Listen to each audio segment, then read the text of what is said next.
kNOw, get me culture. Bring me into the rap world, man. That's right. I'm Give me some exposure. My world. That's my world. That's you can't help but learn that around me. Right, yeah. Because that's who I am. That's how I talk. That's how I dress. That's how I live. So you just don't. You hear, brother? You about to, I'm telling you, this is it. Let's see what's going on. Say my name.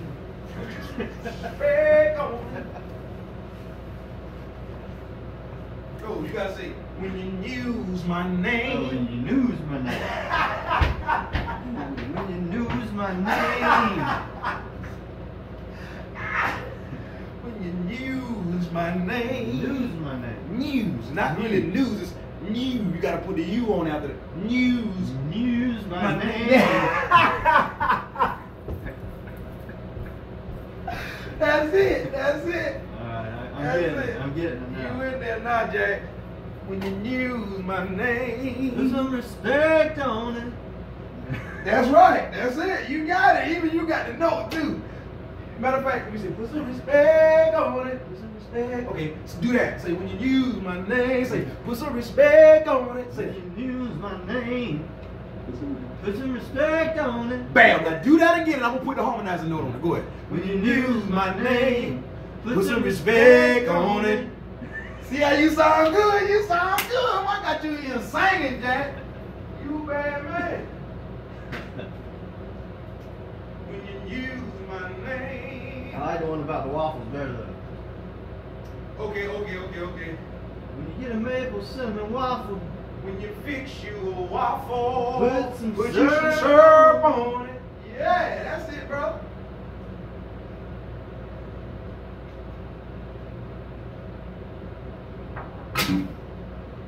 Who goes there? Who is me? Oh. I knew what was going on. Maybe. Hey, are you gorgeous? Yes. Oh, I'm Brian. Nice to meet you. Nice to meet you. Congratulations. Hey, I'm Brian.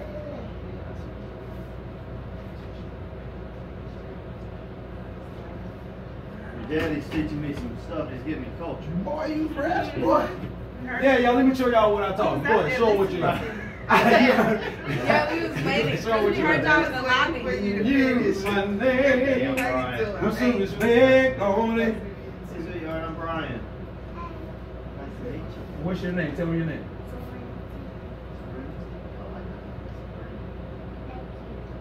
I have 5 girls. Hannah, Haley, Hayden, Holly, and Hope. I was about to say, tell them what your kid's name is. Yeah. He just told you. All H's. Say it again, Hannah. Haley, Hayden, Holly, and Hope. That's right. Tell me I know you got it right. He just was saying this morning, talking about, I'm not gonna have any more. I'm done. I told him I want to. Excuse me? I do, but I gotta get money right. You want some more girls or boys? I just want children. No. See, let me tell you, I said, ask your mama what I said. Yeah, you're gonna give me grandchildren. You ain't mine. And that's cool too. I'm gonna tell you, I'm gonna love them too. I don't But want I any want more siblings. You go have some, I'm telling you. But listen, when your mama, when y'all mama first got pregnant, I used to tell her, like they used to ask you a question like, what you want, boy or girl?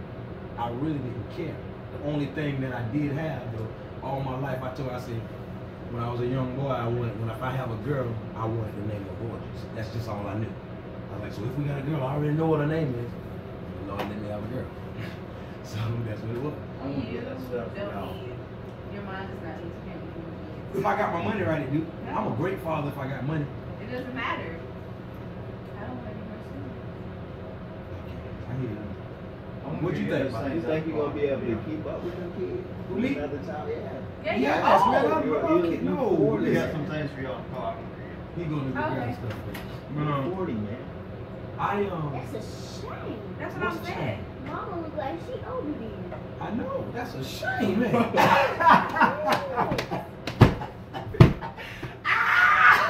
Viral footage. That's a shame. A God ever a scandalous in the That's a scandalous in the shame, man. I do not look older than me. Yes, you do. She's telling you. No, I don't. That's a scandalous in the shame. Because you know what, really, I keep in touch with my youth. That's what it was.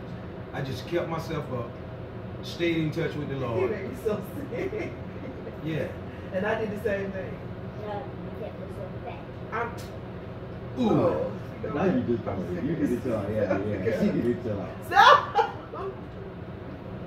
She's trying to tell you something. You know, it's not over. You know, you don't have to give it up. You know, you just give up a few meals and a little exercise. Hey, you can say, really? We're gonna be going to the gym soon. That's right. Cheers. Huh? Never trail milk. I like trail milk. What? I like trail milk. Treadmill. Treadmills. Okay, you like to jog a little bit, huh? You gotta stay out there. Okay. Well, we about to tell you all about what they got set up for you or whatever. They gonna try to hook you up with some good I didn't know it was something. We heard y'all out there singing. We were in the lobby. We was in the lobby. Yeah, y'all, we heard y'all all the way in the That lobby. dude be having me I said, is that daddy? dying, bro. He heard me. I was singing on the little song. And we heard somebody sitting Put in some those respect on Yeah, it. put some syrup on your Yeah, he the one who came up with that because I was singing "Put Some Respect on It." Like, Yeah, we heard that too. And, Yeah. I got in the shower this morning. I was showering and I was saying he didn't even know. I thought he was just running chilling. So I was like, I said, when you use my name, put some respect on it. I was saying it so many times, about 12 times. So when I came out the shower dressing or whatever, I was sitting right there, it was quiet. He was over there going through the bag. He teaching him some culture. He told me. And I said, what you doing? What you whistling? He talking about the thing you was in the shower saying you should put some respect on it. I Is he said, a yeah. singer too? No, he ain't no singer. That's why I'm laughing because he just learning my culture. He's just a good guy. He's the administrator at a homeless awareness to homeless center in Florence, where he helped homeless people get themselves back on track and get into Have you homes met and his get family? jobs. Not yet. I'm going to meet my family first. His kids already know of me. His wife already know of me, but we got some things set up. We're going deep sea fishing. When we going deep sea fishing? Fishing? Next Thursday. Deep sea fishing. Not just fishing on no little regular old boat. I'm talking Y'all about these little y'all big can see boats. beyond get sick. Yeah, because I am gonna get sick. Yeah, I would get sick can't. too. Yeah, And I I can't was take it. scared out of my mind. I don't. But the thing is, you know what? I would go swim in the ocean. Like, I literally go swim Yeah, I can in swim the in the ocean. ocean. But I will not. I won't be boating. The boat, if you did it, you can think you're gonna be all right. It's gonna mess with you because it mess with you. You like They just, put together for you. I didn't even see what they put together for you. you like just being in a boat. I hope this is for me and not for you. What's that right there? That's a good word from our shelter director. All right, let's open it up and read. See what we got. This is for the House of Hope. God bless you. Greetings to you. May the Lord bless you as you wait for your wonderful joy to arrive. We hope this token of love meet the needs as you await the arrival of your bundle of joy. A baby is a blessing, a gift from heaven above, a precious little angel to cherish and love. That's what's up. Oh, that's Put that in the nursery. That the book. that quote thing. Yep. From Mr. Bryan I'm saying the Braddock. actual quote that's on here, like get it on the wall. You missed the most viral. But yeah, I keep let me get that because I keep Yeah. like all the letters and stuff like that and put it in the baby book. You missed the viral footage that in the world just now. Here you Did go. you just Guess what sing? really just told her Did you about? sing? Really look at me, really say, that's a shame. He looks younger than you, Mom. Me, I told her I keep myself up. That's how that happened like that. You feel me? Whatever. Oh, 1, 2, and 3. Yeah, we got you straight. Now, tell her a little bit about. So, I don't know, has Beyond told you about like us and how we got together and all that Just stuff? go on and tell them again. No, So, he we just told us what you do. Oh, okay. So we have a new program in Florence called No One Unsheltered, where all the homeless organizations got together to make sure that all of our beds were full. Like if someone came to our place, I run the House of Hope, and we got an emergency shelter and long-term shelter. It used to be if we were full, we just say we're full. But now if we're full, we'll call the other shelters and find a bed, and then give a taxi. So. Oh. Yeah, get them to the other place. So Beyond they did an article about it in the paper, and he saw that and reached out to me, and I'm a recovering addict. I got 10 years victory over my addiction, and then I worked in addictions ministry, and then it kind of led to me getting involved in the homeless ministry. but I've never been homeless, you know. So when I work with addicts, having been a recovered addict, you know, I knew how it felt when they were going through different situations. You know, I could understand their point of view, you know. But with the homeless ministry, I've never been homeless, you know. So even though I can help and I got resources, you know, I don't know what it feels like. And so I was just telling Beyond, first, you know, want to help him out with his situation, you know, and to me, I don't even think I've said this, but being a dad, you know, help him to get to a place where he can, you know, do the things he wants to do being a dad, you know. Right. But in turn, you know, there's a lot of value that Beyond can bring to my life in understanding and getting to understand homelessness. So basically, you know, as we work to help him and really me one-on-one, I don't generally one-on-one help people. I'm the executive director, so I kind of maintain the organization. We got 50 employees in 4 locations and all that, so I generally don't have the opportunities to work one-on-one, so I kind of get separated from the people that we serve, you know, and I just wanted to get more, you know, up close and personal with not just the people, but he using me as an example to kind of like get to know homelessness, to get his awareness there. And so tell them what we want to do. So because of the platform that Beyond has with its kNOwcash YouTube site, that is something that as I get a better understanding and as we build our relationship, that's a platform that we could use to educate other people. You know, and I think that's why God brought us together, because I could have done it, you know, with just, you know, any homeless person. I would have gained the same perception and reality, but I think there's so much value there for people to gain in terms of understanding that's why God's brought us together, because He's got this platform, you know, to do it. You know, so our goal is first and foremost to help your dad to get on his feet, to get stable income, you know, to use his skills. I feel like, so on paper, if you put a line on a piece of paper and you wrote down characteristics of both of us, we're both from Florence.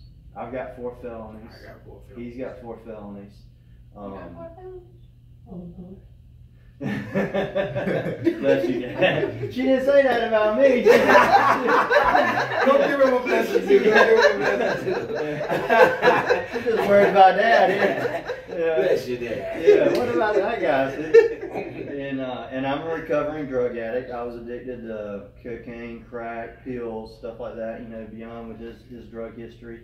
You know, so there's similarities. I sold there. those drugs he was addicted to. Right. And you know, we're about the same age, children. You know, so we're a lot alike. So why am I the executive director of a homeless organization with the same type of past, and your dad, with all his talent, is still in the position he is? You know, why is there such a gap there? You know, and to be perfectly honest, I would say a lot of it has got to do with racial opportunities, you know, that I had that he doesn't have. You know, and you know, it makes me emotional to think about it, because I'm seeing how unfair. You know, we were just talking about some things before, and had I had the same charges he had, I guarantee I would have had a different result than he had. Like, check this out. I'm just about to show y'all right now, and I guarantee just about my 4 and his 4, he's never been to prison. Yeah, never. Oh, you've never been to prison? My 4 took me to prison. Mm-hmm. No. Oh, wow. I thought you had to go to prison for a felony. No.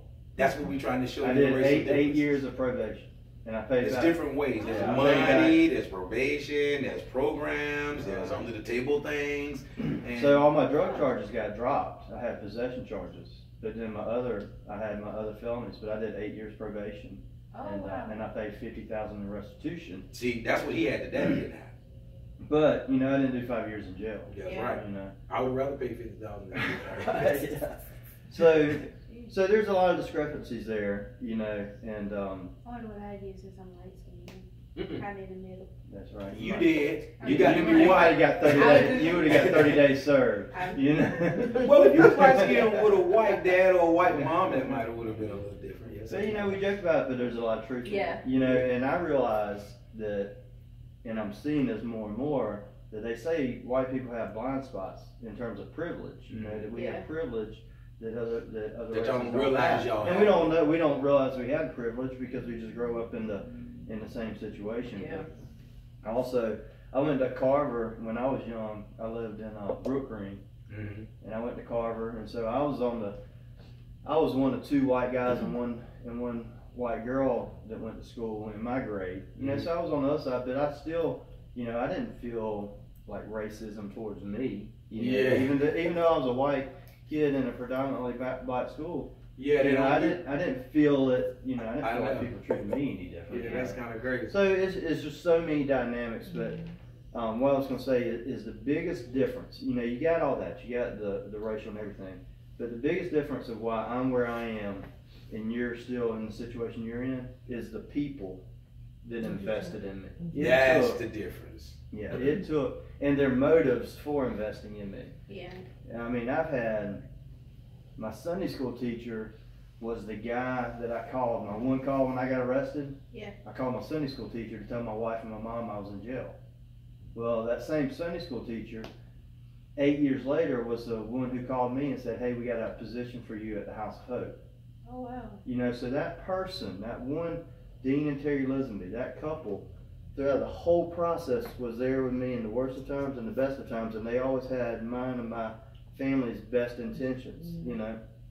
Well, you know, I don't feel like in the stories that we've talked about that you've had that. I mean, that's just one couple, and then I think about Corbett and Amy Stone with Reformers Unanimous, and Stephen and Lori Currington, and Brett and Andrea Butler, and you know, David White and Pastor Monroe, and I mean, just so many people that I can just list and name that directly invested in me, you know, and helped me, and had an impact on empowering people that gave me a car, and then when I told them I couldn't afford the car insurance, they paid for the insurance, and you know, all that stuff. And it took all that because when I was 33 years old, I was broke. I had a college degree, but I also had 4 felonies. And so, You look good for your age. thank you. I'm 45. Really? So when you have a college degree and you got 4 felonies, you know what you got? You got nothing. Okay, I get it. Yeah, they wipe each other out. But so 33 with nothing with 3 kids, and yeah, I'm not a self-made man, and I didn't pick myself up again, and I didn't make it happen. People lifted me up, and I subjected myself to them. So what I want to do is introduce Beyond to those same people, and I guarantee we'll have the same result because it's the same people with the same motive, you know. And what they did for me, they'll do for you, because they did for me what they did out of obedience to God, you know, and Him, you know, using them, and they're going to do the same for you and for your family too. I mean, one thing, we're seeing all these things just kind of come together, like our case manager, which Beyond's going to meet with next week, Wanda Vereen. Yeah, tell them about that. She used to live in Atlanta, and we were telling her that, you know, that you were about to have a baby, and while we were coming up here, and she's like, well, here, call my friend Tony, they got a ministry. Hold She'll up. never Before have you get there.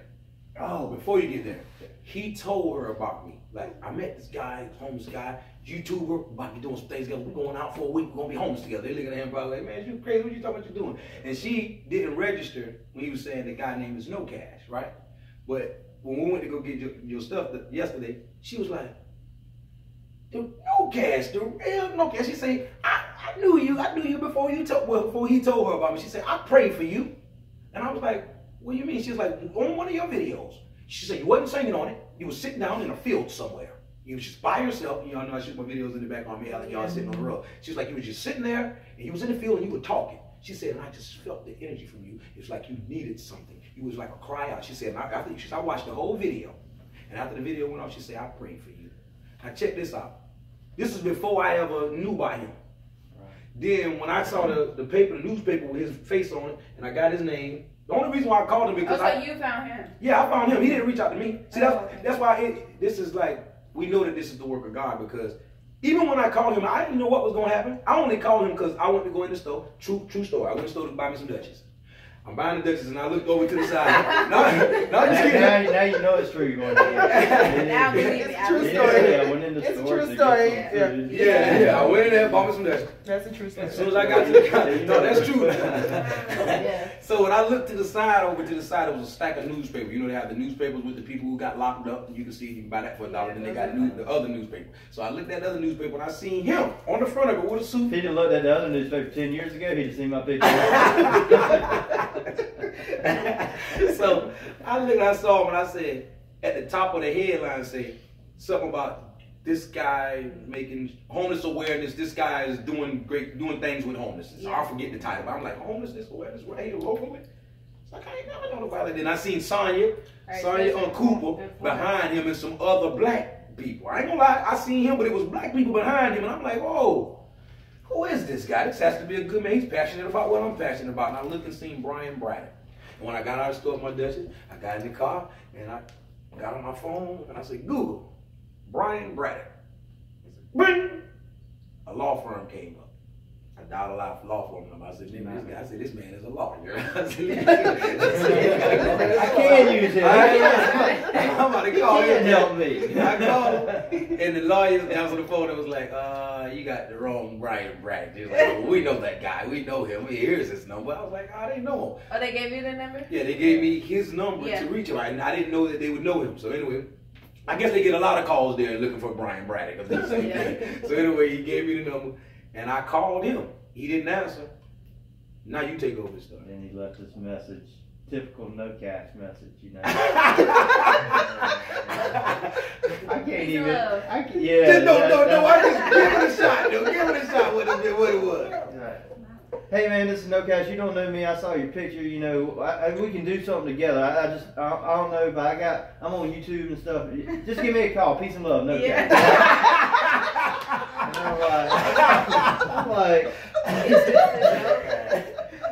99 times out of 100, I would not have called back. Yes. Listen, he's not telling her, not just because of my message. He's saying most messages Yeah, that he checked, he don't really respond. Right, I would have called him back, and I would have my director of adult ministries or the shelter director call him back and help him out. And if I did call him back, I'd say, all right, you need to come up here and put in an application, or you need to go there. Yeah. But I just read this book called Same Kind of Different as Me, This way the magic happens. where a millionaire art dealer, which I'm not, befriended a homeless black man in Dallas, Texas, and how their relationship benefited more the millionaire art dealer Than the homeless black guy. man. You know, I mean, it benefited the homeless black man. Obviously, he was helped, and he's got a great story. But generally, you look in terms of you're helping down. You know what I mean? And you're trying to lift somebody up. But it was opposite. He, because of his life experience, you know, helped the millionaire person up, just like that. Meaning, And now what then I they, get then from they him- came up together, and so because I'd read that book and I'd watched that movie, it's like my heart was prepared for that phone call. And as crazy as it was, I was looking for an opportunity. And instead of him saying, come down here, go down there and fill out some applications at the hospital, he said, I'll pick you up tomorrow, we're gonna go to breakfast. And I was like, okay, I don't know what it's gonna do. We're gonna go to breakfast, all right. So we went to breakfast, and then everything just started unfolding. It sounds like it's meant to be. Not only that, he told me about that. Okay, after him reading that book of the rich person, reading the homeless man, and they changed their life, he gave me the book. He told me to read the book. I still ain't read it yet. I read about I'm about to say, about did you read 12 the book? chapters. And then the book, I left it on top of the car, and we rolled off, and now the book going, we got to give me another one. But anyway. But I bet you remember those books. So he told me, nigga, go ahead, talk on the podcast. But anyway, he He's talking about pot But after reading I didn't read the book, but he told me all about the book. And I'm like, wow, this rich guy, white guy in the book, met a homeless black guy, and his wife kind of made him, it was like some punishment to the guy. He had to go and befriend this homeless man. Yeah. And so he did it. And through the punishment, it taught him something. They taught each other something. Then, after giving me that book, he showed me the video. Now, you talk about that a little bit. The video that you did, that you showed me. Which one was that? The commercial for House of Hope with the black guy and the white guy. With your idea. Right, yeah, and so then we put together a video. You talking about that? No, I'm talking about the video that you and your team put together with the black guy in the car and the white guy. Oh, so we had to do we did a 15-second video, a promo video for the House of Hope, and so 15 seconds you just got no time. Yeah. 15 seconds. You have to make it heartfelt and you have to make it full of substance in just 15 seconds. And you got to pick up, because of how we are, if you see a homeless black man, your mind automatically, he's doesn't want to work, whatever. If you see a homeless white man with a beard, he's a vet, military. You automatically. Because we do that, like while we're driving. Yeah, I mean, you rank and you put people, and so when you got 15 seconds, we didn't want in that 15 seconds people's mind to just categorize people. Yeah. So we used a homeless young white girl. And she's like in her 20s, and she had a sign that said, "Need your kindness." We didn't do "We'll work for food" or money. We put a different sign so that the brain had to. Why is this? No, this is a homeless white girl. Why is she homeless? You know what I mean? Yeah. And then we used a friend of mine, Sam. He's a black guy, and he was driving, and I was in the car, and it was we were having a dialogue about this homeless white girl. And just to put a black and a white guy in the car to depict this. He could have used two white guys. Yeah, but we wanted to break all the barriers, all the stereotypes. You know what I mean? So that people didn't in 15 seconds just categorize people. So I mean, obviously, God's he's working in my heart to expose me to some different realities, because I'm in a position at the House of Hope where it can be beneficial to the people we serve, Because the majority of the people that you assist, right, is probably black people, right? Yeah, it's probably like 60-40, and it's getting more. Wow, that's surprising, because I thought it would be more, like, to be honest. Like, I guess because you don't really see, we were saying that too, like, you don't really see a lot of homeless white people like out on the street, unless, like you said, they're like a vet. Because I mean, like here, if you ride down a certain street in Atlanta, it's so families, like kids, and I don't ever see I don't ever see an area where it's a bunch of white people. You know what I'm saying? Like I don't. Well, I think part of that is there's just as many homeless white people. Now Atlanta's different because the population's different. Mm-hmm. Yeah, it's huge. It's primarily predominantly black. Yeah, it is. Like 70 or 60, 40, so it's probably that. But I think it's more so that you don't recognize the white homeless people. That guy in the lobby right now, I guarantee y'all see him? Yeah, sitting there watching TV. Yeah, I guarantee you he's homeless. I guarantee you he is too. 99% sure, because he came in late, had breakfast. He's been sitting in the lobby ever since. But I think that the homeless white people, and like in our shelters, why it's different is because they seek shelter, and they probably, much to my demise, they probably, when they go to get help, they probably get more help, and so they're probably more so in the system of getting assistance than out on the street. That's right. Even like this right here, we're talking about that man around there. I really do think they show him favor because he's white. If it was a black man coming here to get something, they'll run him off. Yeah, they really call that panhandling, lawyering, all kinds of stuff. Yeah. Come on, you got to get on the run. Because there'd be fear, and it's because they think, they look at him, he's harmless. They probably think, well, maybe he's got some mental illness or whatnot, or blah, blah, blah. They think that it's situational. Yeah, like he's harmless. Like he's the result. He's homeless because of the result of a bad situation. Yeah. People, if you were there, they would think that you were homeless because of what you did. Yeah, he probably on drugs, he lazy, he ain't working, he could get a job like so there's sympathy for this guy because, it's just like when he shoots his videos. People are like walking by, and I watched all of them. People are like walking by, you start singing, everybody stops. Mm-hmm. Now it's all different. Now he's all different. Yeah, it's like, talk to him now, he can sing. Oh, he can sing. So now. Right, he can do something. Yeah. So, yeah.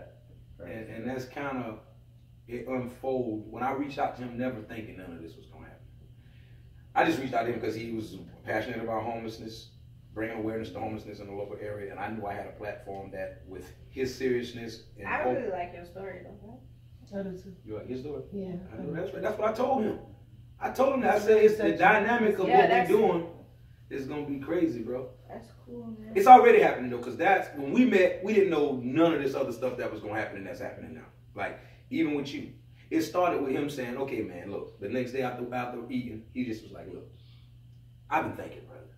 I mean, I know we're talking about bringing awareness to homelessness and us doing this thing together, but I don't feel comfortable working with you talking about we're bringing awareness to homelessness and you're homeless and I can't provide no type of assistance for you. That just ain't right." So he was like, I want to see what I can do. I'm going to see who I can call, what I can do to try to help you in your situation. He was like, I want to get to know you, your family, and what you do in your life. He said, I'm going to let you get to know me, my family, and what I know. That's what I can. No, listen, he don't even know that. But he know, yeah, he do. He know now because coming here on the ride, stuff got kind of, real for us. Like he found out some real serious stuff. Some things happened I ain't got to talk about. But anyway, he know all of what he need to know because now he's gonna be around y'all, my family at where I stay at, with my mom, and I'm gonna be around his family. So now it's and as people, so obviously my addiction affected my family. That's right. That all of our stuff was in our in-laws' garage, and that's another thing. Like in a black family, if say someone becomes an addict or stuff like that, you just get thrown away. Like you write them the off. family is like, oh, he on drugs, like, and they talk about you. And I feel like white families are more like close knit. Like if you're on drugs, they're like, well, we gotta give them some help, and they like support until you get better. Watch this. Even with the homeless situation, he just told y'all.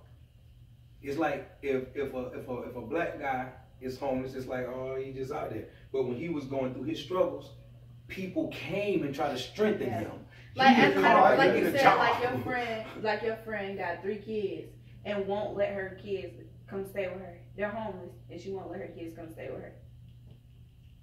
The kids are homeless. Yeah, but they're older kids. They're not they're like older. little kids. Yeah, they're grown. I know They're like what you 22, mean. 23. Yeah. They're like the older kids. But when I started talking to her, I was just like, they're your kids. Yeah. Like I can't see my kids like literally being homeless, and you have a place. But guess what? He opened my eyes up. Tell them a little bit about what you say. Like you were saying how my mom, like you was like you said something. Yeah, it's like when we were saying the other day.